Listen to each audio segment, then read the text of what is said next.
Temper glass போட்டது உங்க mobile கீழே விழுந்தாலும் உங்க டிஸ்பிளே உடையாது, உங்க மொபைல் சூப்பர் ப்ரொடக்டிவ் நினைச்சிட்டு இருக்கீங்களா? கண்டிப்பா கிடையாது. டெம்பர் கிளாஸ் என்ன யூஸ்ன்னு இந்த வீடியோ ஃபுல்லா பாருங்க, உங்களுக்கு தெரிஞ்சிடும்.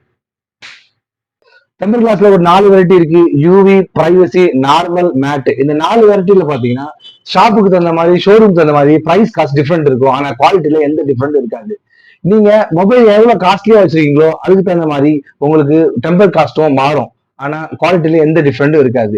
நீங்க உதாரணத்துக்கு ஐபோன் 16 வச்சிருந்தீங்கன்னா உங்களுக்கு 800ல இருந்து 1500 வரைக்கும் வரும். ஆனா பிரைஸ் குவாலிட்டியில எந்த டிஃபரெண்ட் இருக்காது. எட்ஜ் மாடல் மொபைல் வச்சிருக்கவங்க யூவின்னு ஒரு டெம்பர் ஓட்டுவாங்க. அது அந்த யூவி க்ளூ ஜாஸ்தி ஆயிடுச்சுன்னா ஸ்பீக்கரும் வான் ஆஃப் வேலை செய்யாது. அதே நல்லா ஒட்டிச்சுன்னா அதை கழட்டவே முடியாது. பிரைவசின்னு ஒரு டெம்பர் இருக்கு.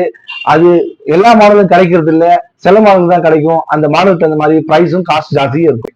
உங்க மொபைல் டிஸ்பிளேல போட்டுருக்க டெம்பர் கிளாஸ் லைட்டா பிரஷர் வந்தாலும் உடஞ்சிரும். இது எதுக்காக ப்ரொடெக்ஷன் பண்ணுதுன்னா ஆன்டி ஸ்டாட்டிக்கும் ஸ்கிராச் ப்ரூஃபா மட்டும்தான் இது ப்ரொடெக்ஷன் பண்ணுது. அவன் கொடுக்கும்போது இது தெளிவா சொல்லி தான் கொடுக்குறான். ஆனா இது யாருக்குமே தெரியறது இல்லை. இது தெரியாத உங்க ஃப்ரெண்ட்ஸுக்கு இந்த வீடியோவை ஷேர் பண்ணுங்க.